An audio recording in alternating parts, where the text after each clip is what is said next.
I think we can all agree that everybody has some healing to do, no matter how much. But that is not something to be ignored or shunned or just put in a box and shoved under the bed.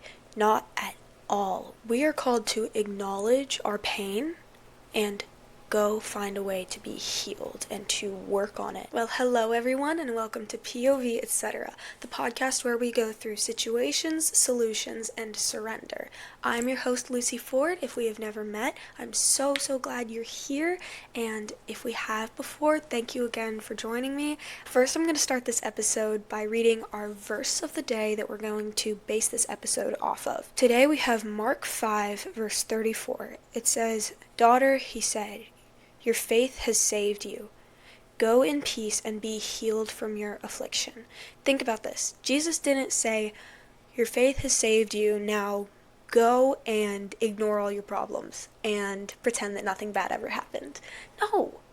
See, and two, I know that the exact story from this verse is not necessarily about an emotional situation, but more of a physical situation. But I also like to see it outside of that situation, because I was trying to find verses for this episode and I kept seeing that and it just stood out to me. Jesus did not say, get up and go ignore your problems and act like nothing ever happened.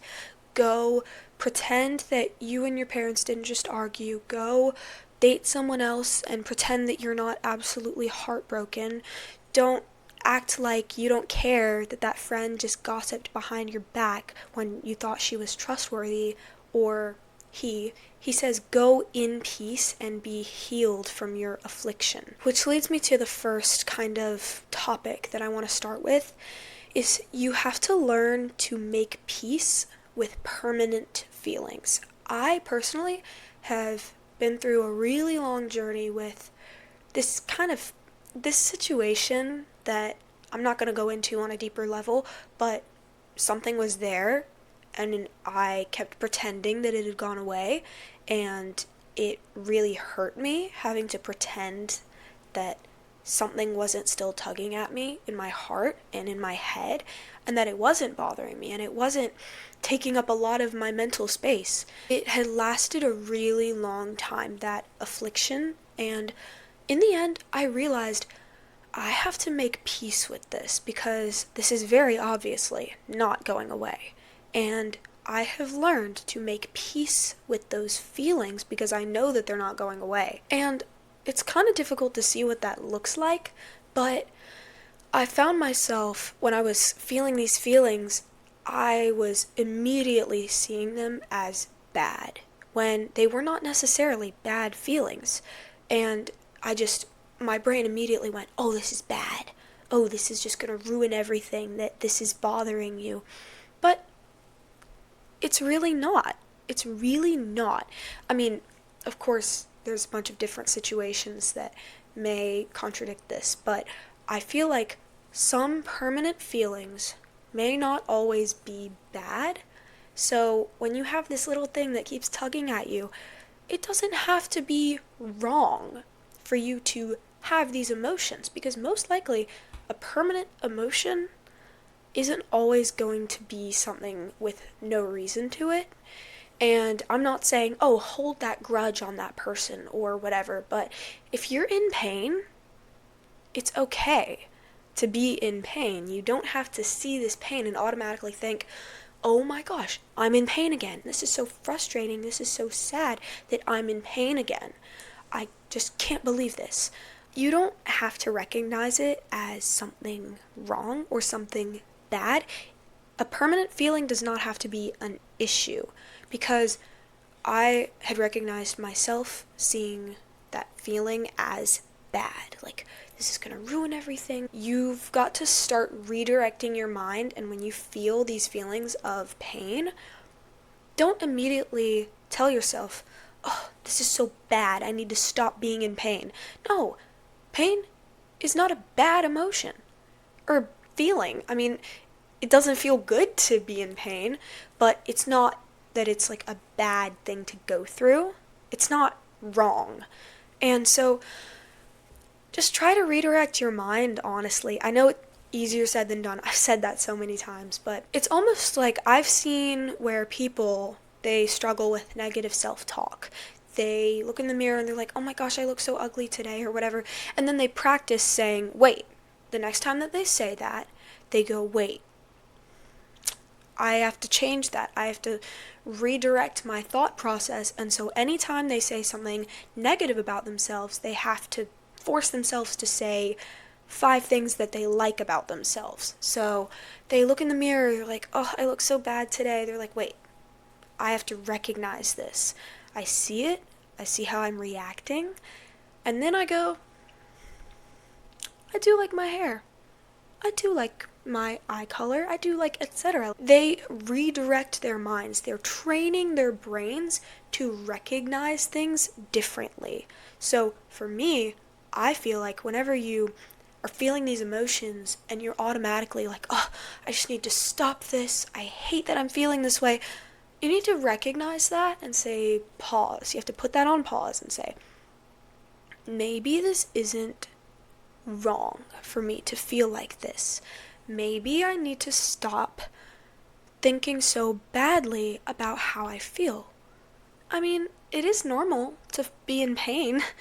There's no rule book that says, number 38, you cannot feel pain. Like, you need to start recognizing that. The next moment that you feel this emotion and this just thing that's tugging at you, and you recognize it, but you say, oh my gosh, I need to stop feeling this way. Oh my gosh, I'm supposed to be tougher than this. I'm supposed to feel better than this. I'm supposed to not feel this way. I'm supposed to, this is going to sound kind of funny, but like, I'm supposed to be a baddie and not care. I'm supposed to be a tough guy and not care at all about blah, blah, blah. But no, it's okay. It is okay. If you are in pain, you cannot just ignore it. You can't ignore that.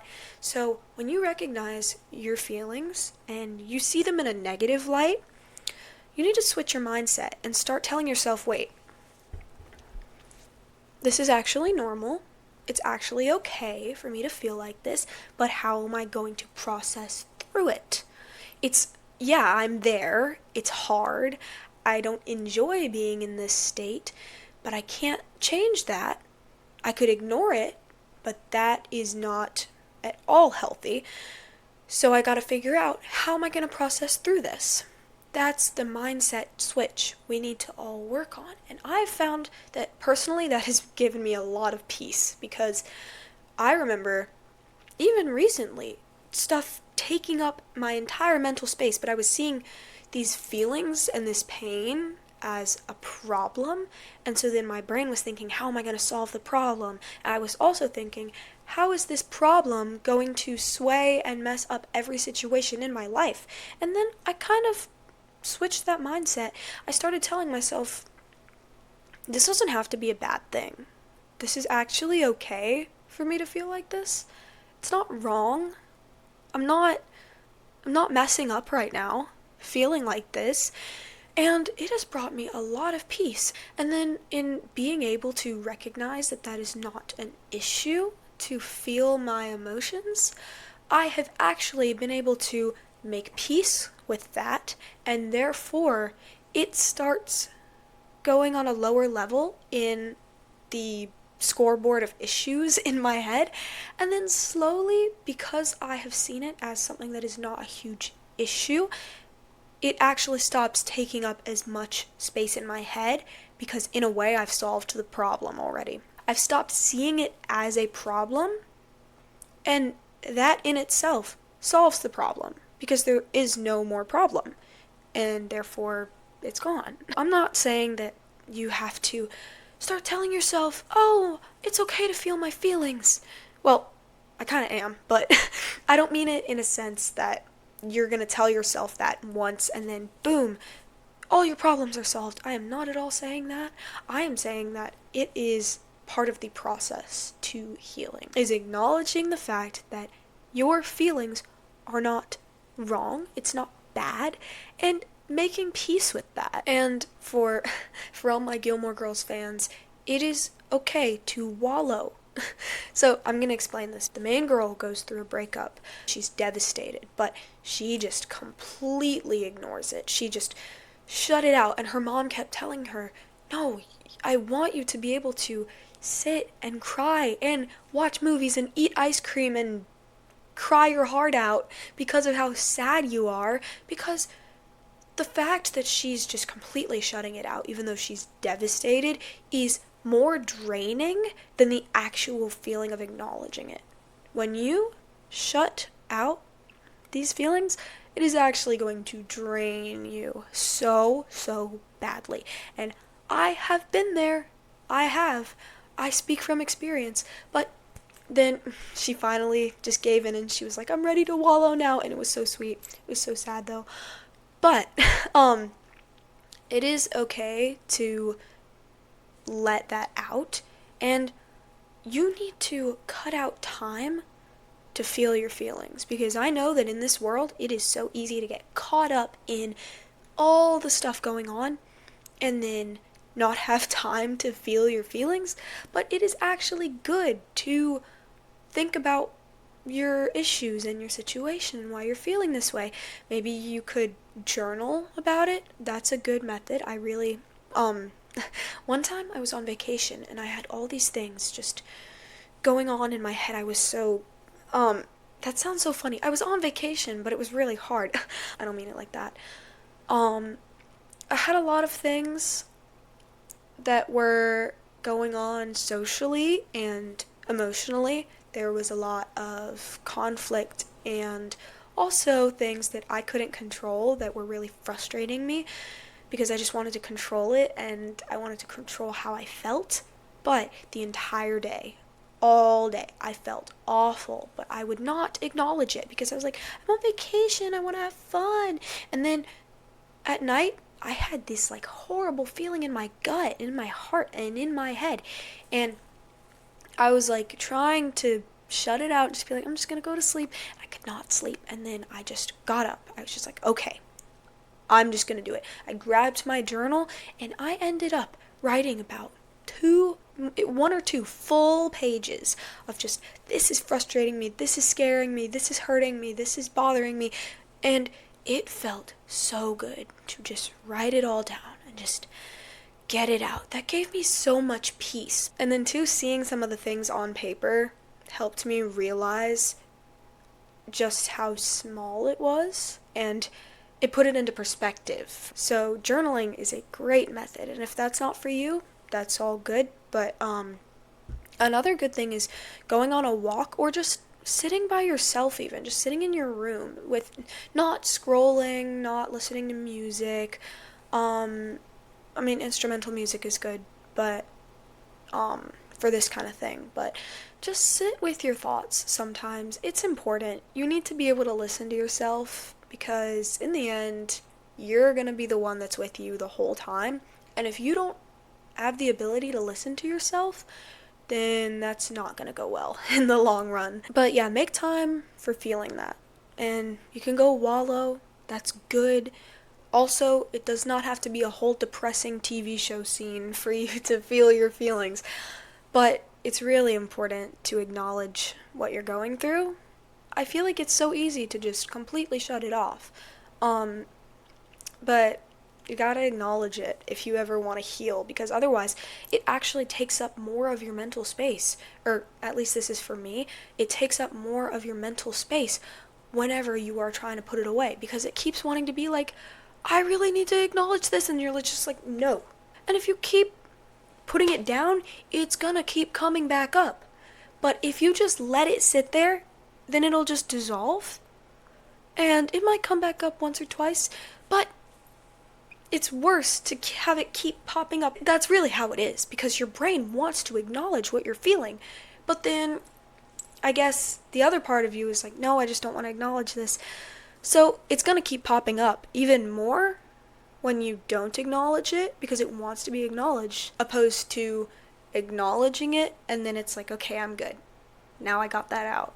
Now I don't have to think about it as much. It doesn't need to be acknowledged, so it's not popping up constantly, because it takes up a lot of my mental space whenever I'm trying to shun something, because my brain just wants to acknowledge it. My heart just wants to acknowledge it. And then the rest of me is like, no, I just don't want to deal with that right now. But it is so important to acknowledge these things.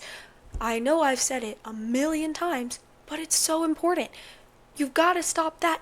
Okay, think about that one thing. Maybe there's a ton of them. But right now, I want you to think of one thing that has been tugging at you constantly. I really want you to picture that right now. That one thing that has been tugging at you for a while recently, that it just keeps popping back up, and you just don't want to think about it. You don't want to acknowledge it because it hurts too much to think about it. Now, I want you to recognize why that is bothering you. Like, get out your notes app or a journal, or even just sit there and think about it. I want you to give yourself an answer on, why is this bothering you? What is the issue? I want you to think, why am I not acknowledging this?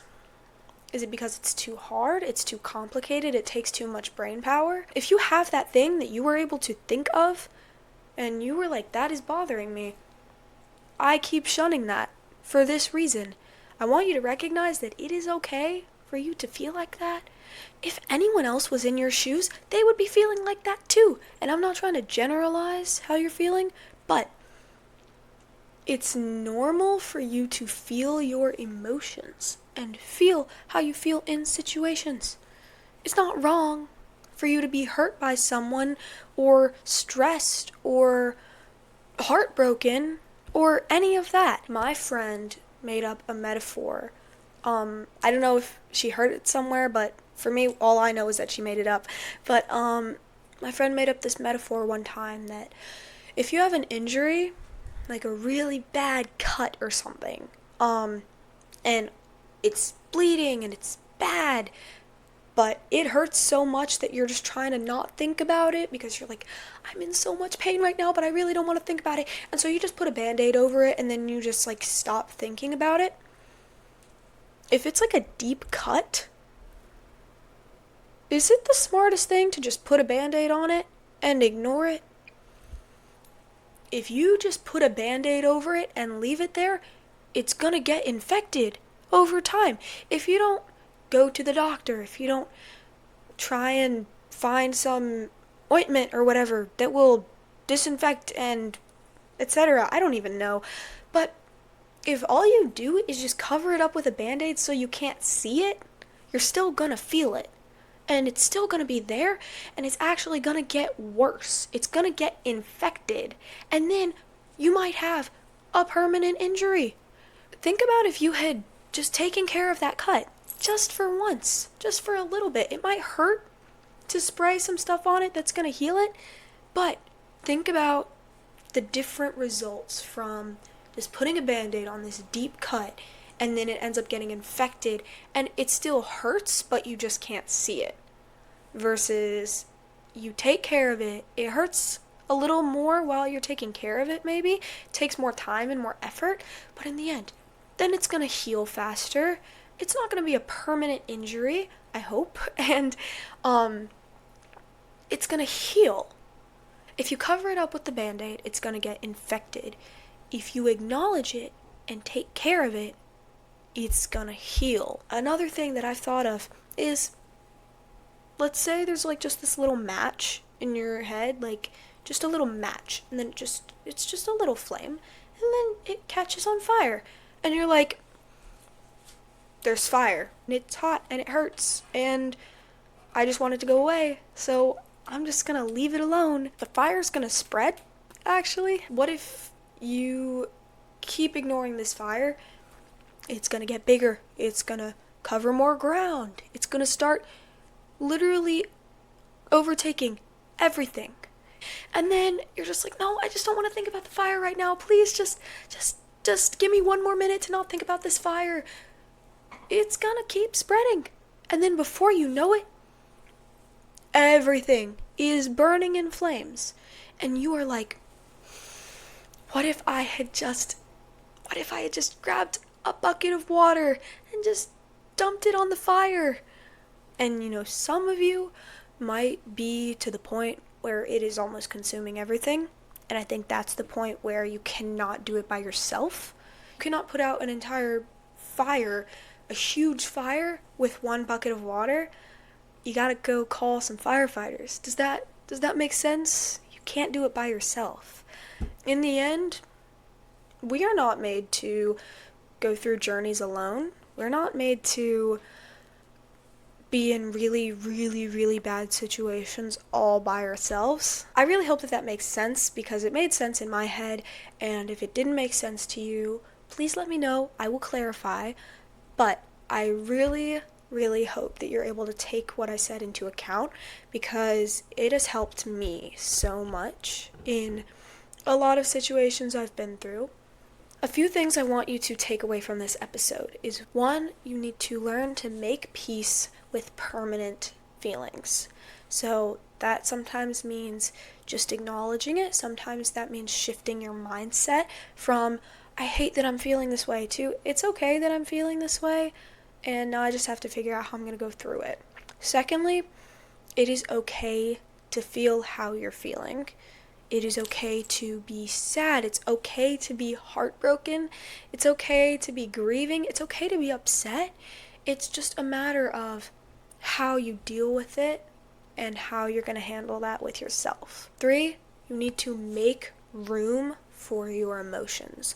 So whether that means literally sitting by yourself and just thinking and just feeling, or whether it's journaling, talking to someone about it, all of those things, whatever works for you, that's great, as long as you're making time and space for your feelings. For the Band-Aid metaphor, please keep that in mind. If you put a Band-Aid over a deep cut, it's going to get infected. But if you deal with the deep cut and maybe go to the doctor, maybe put some disinfecting whatever stuff on it, it's going to heal. So if you put a Band-Aid over it and ignore it, you can still feel the pain, but you just don't see it. Versus when you acknowledge it and take care of the deep cut, then it might hurt for a little bit, but not nearly as long as it getting infected. So if you just take care of it and acknowledge that it's there, it will heal way quicker. 5, fire cannot be ignored. And in the end, you can either choose to put the bucket of water over the lit match, or you call a team of firefighters to put out this huge forest fire. Lastly, I want you to remember, he said that your faith has saved you, and to go in peace and be healed from your affliction. Jesus did not tell her, go and act like nothing ever happened. Jesus didn't tell her, go and pretend that you're fine and that you don't have these feelings. Jesus said, go in peace and be healed from your affliction. I want you to keep that in mind. Thank you so much for listening to this episode. I really, really appreciate you listening in and staying this long. If you made it to the end of the episode, thank you so much. And I really appreciate your support and your listening. I would really appreciate it if you would rate this podcast and leave a review. Give me some feedback and just let me know how you felt about it and what things maybe stood out to you or what helped you, and I would just love to hear some feedback. Also, please let me know if you have any ideas on episodes I could do next. I would love to hear of that. I want to know what I should do next, so please let me know. Thank you so much for listening to this episode. I really, really appreciate it, and I hope you have a blessed day, night, morning, evening, just blessed life. And thank you so much. Bye.